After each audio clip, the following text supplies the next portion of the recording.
Hi friends, welcome to Tamil Flavors. இன்னைக்கு நம்ம beef biryani எப்படி செய்கிறதுன்னு பார்க்க போகிறோம். இந்த ரெசிபி பார்த்தீங்கன்னா ரொம்பவே சூப்பராக இருக்கும். பீஃப் யாருக்கெல்லாம் ரொம்ப பிடிக்குமோ அவங்களுக்கு கண்டிப்பாக இந்த ரெசிபி ட்ரை பண்ணி பாருங்கள். ஃபஸ்ட்டு நம்ம பீஃபை வேக வச்சு எடுத்துக்கலாம். நான் ஒரு 3/4 கிலோ பீஃப் இன்னைக்கு எடுத்திருக்கேன். அதை குக்கரில் தனியாக வேக வச்சு எடுத்துக்க போகிறேன். அதுக்கு முதல்ல நம்ம இஞ்சி பூண்டு பேஸ்ட், 1 ஸ்பூன் இஞ்சி பூண்டு பேஸ்ட் சேர்த்துக்கலாம். அது கூட 1 ஸ்பூன் உப்பு சேர்த்துக்கலாம். இந்த பீஃப் முங்குற அளவுக்கு நம்ம தண்ணி சேர்த்துக்கலாம். தண்ணி சேர்த்துட்டு நம்ம இதை ஒரு 5 விசில் விட்டு நம்ம எடுத்துக்கலாம். இந்த தண்ணியை நம்ம வேஸ்ட் பண்ண போகிறது கிடையாது. பிரியாணி கூட தான் சேர்க்க போகிறோம். அதனால தண்ணி அதிகமாக இருந்தாலும் ஒன்றும் பிரச்சனை இல்லை. இப்போ ஒரு பெரிய குக்கரில் ஒரு 5 ஸ்பூன் எண்ணெய் விட்டுக்கலாம். அது கூட ஒரு 1/2 ஸ்பூன் நெய் சேர்த்துக்கோங்க. அந்த நெய் நல்லா உருகுனதும் அதில் நம்ம தாளிக்க எடுத்து வச்சிருக்க கிராம்பு, பிரியாணி இலை, 3 ஏலக்காய், பட்டை, அன்னாசிப்பூ இது எல்லாத்தையுமே சேர்த்துக்கலாம்.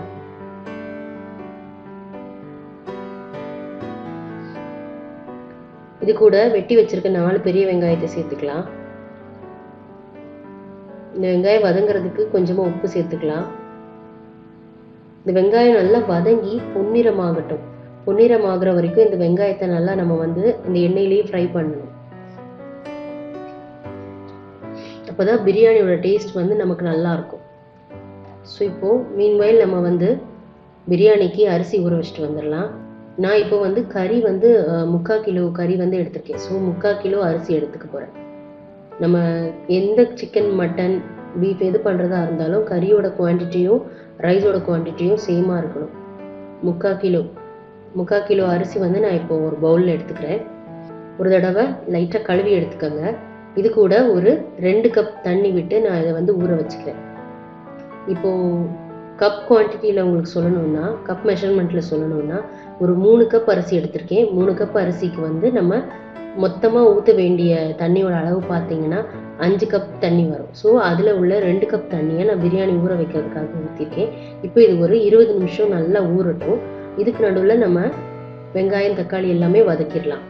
இப்போது நம்ம வெங்காயம் பாருங்கள் நல்லா வதங்கிருச்சு, பொன்னிறமாக வதங்கிருச்சு. இதில் ஒரு 1/2 கப் கொத்தமல்லி இலை சேர்த்துக்க போகிறோம். ஒரு 1 கப் புதினா இலை சேர்த்துக்கலாம். இந்த புதினா, கொத்தமல்லி ரெண்டுத்தையுமே அந்த எண்ணெயில் நல்லா வதக்கி எடுத்துக்கலாம். ஒரு 2 நிமிஷம் 3 நிமிஷம். அப்போ அந்த ஃப்ளேவர் நமக்கு நல்லா இருக்கும்.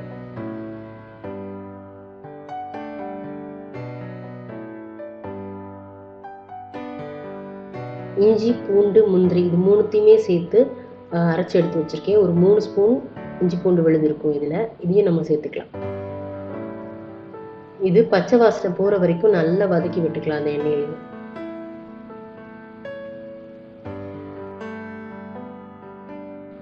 நம்ம இஞ்சி, பூண்டு, வெங்காயம், கொத்தமல்லி, புதினா எல்லாம் அந்த எண்ணெயிலேயே சாட்டே ஆகும்போது நல்லா ஃப்ளேவராக இருக்கும் உங்களுக்கு.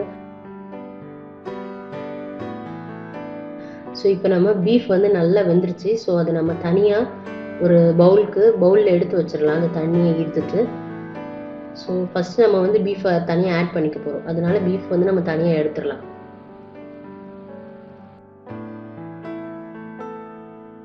இப்போ பாருங்கள் நம்ம பீஃப் எவ்வளோ சாஃப்டாக வந்திருக்கு. நல்லா பிஞ்சிட்டு அப்படியே பயங்கர சாஃப்டாக வந்திருக்கு. நான் ஒரு 5 விசில் விட்டேன். அதுலேயே ரொம்ப சாஃப்டாக வந்திருக்கு. கொஞ்சம் முத்தலாக இருந்தால் நீங்கள் ஒரு 7 விசில் கூட விட்டுக்கலாம். இப்போ இந்த வேக வச்ச பீஃபை நம்ம இது கூட சேர்த்துக்கலாம்.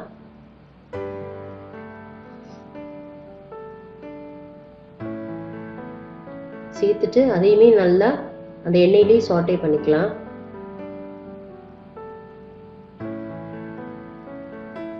இந்த மாதிரி நல்லா கலந்து விட்டுக்கோங்க. கலந்து விட்டதுக்கு அப்புறமா நடுவில் கீறி வச்சிருக்க ஒரு 6-7 பச்சை மிளகாய் இதில் சேர்த்துக்கலாம். காரத்துக்கு ஏற்றாப்புல தான். நீங்கள் ரொம்ப நல்லா ஸ்பைசியாக சாப்பிடுவீங்க அப்படின்னா உங்களுக்கு காரம் நீங்கள் மிளகாத்தூள் எல்லாமே அதிகமாக சேர்த்துக்கலாம். ஒரு 1/2 ஸ்பூன் மஞ்சத்தூள் சேர்த்துக்கலாம். ஒரு 1 ஸ்பூன் மிளகாய்த்தூள் சேர்த்துக்கலாம். ஒரு 3/4 ஸ்பூன் தனியாத்தூள் சேர்த்துக்கலாம். பீஃப்க்கு எப்போவுமே தனியாத்தூள் கொஞ்சம் கம்மியாக சேர்க்கணும். ஒரு 1/2 ஸ்பூன் கரம் மசாலா சேர்த்துக்கலாம். இதையுமே நல்லா அந்த பீஃப் கூட மசாலாவோட பச்சை வாசனை போகிற வரைக்கும் நம்ம வதக்கி விட்டுக்கலாம்.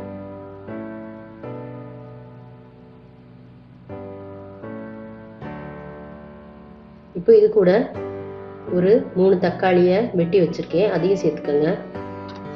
சேர்த்துட்டு அந்த தக்காளியுமே நல்லா இது கூட கலந்து விட்டுக்கலாம்.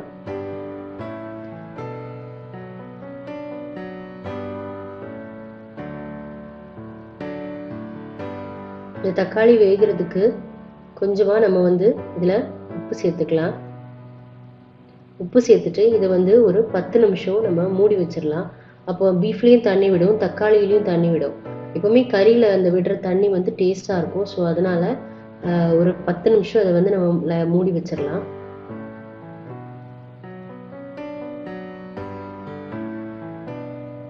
ஸோ இந்த தக்காளி நல்லா வெந்து குழஞ்சிருச்சு, சாஃப்ட் ஆயிடுச்சு. ஸோ இது கூட ஒரு 1/4 கப் தயிர் சேர்த்து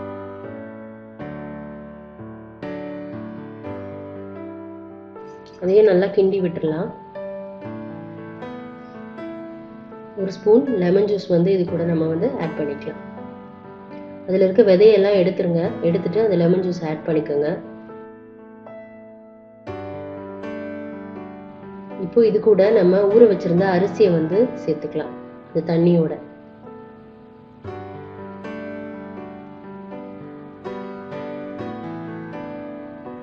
இப்போ இதுல நம்ம பீஃப் வேக வச்ச தண்ணி மிச்சம் இருந்துச்சு இல்லையா, அதுல ஒரு 2 கப் தண்ணி சேர்த்துக்கலாம். பீஃப் வேக வச்ச தண்ணி 2 கப் இருந்துச்சு. ஸோ அந்த தண்ணியை நம்ம சேர்த்துக்கலாம்.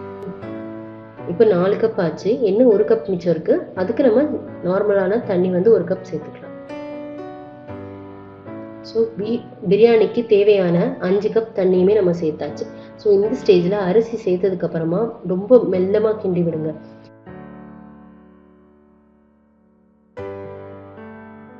இது எல்லாத்தையுமே வதக்குற வரைக்கும் நீங்கள் சிம்ல வச்சுக்கோங்க.